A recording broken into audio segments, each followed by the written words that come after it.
Is the decision by the Gauteng Social Development Department to review NPO's funding another life Esedimeni in the making? Well, this man, who has been living at this epilepsy centre in Springs for years, believes so. If he can't stay here, he will end up on the street. I had an accident, and then when I had the accident, I obviously bumped my brain bumped against my skull. And since then, I've got epilepsy, and that's eventually caused, I had cancer, and then all of that together caused that I had to come to Epilepsy SA. Or is it a time where you don't have this kind of care? What would your life be like? Yeah, where will I stay? Streets? Just have a look at those people in Daggafontein.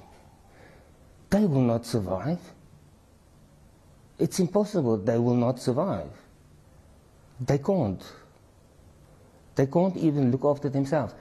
Christopher Lengela has been at the centre for 30 years. The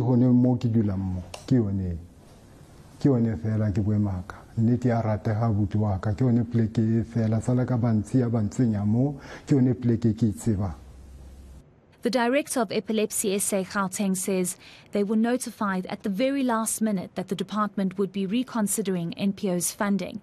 They've heard nothing since and fear the centre might have to shut down. It will definitely happen if we don't get funding by the end of April and another SLA in place for a year. It's definitely going to happen. What are we going to do with our people? Who's going to look after them? There are no other places for them to go. The department, which plans to give almost 2 billion rand to NPOs this financial year, promised they would know their allocation by the end of this past week. But Epilepsy SA has heard nothing.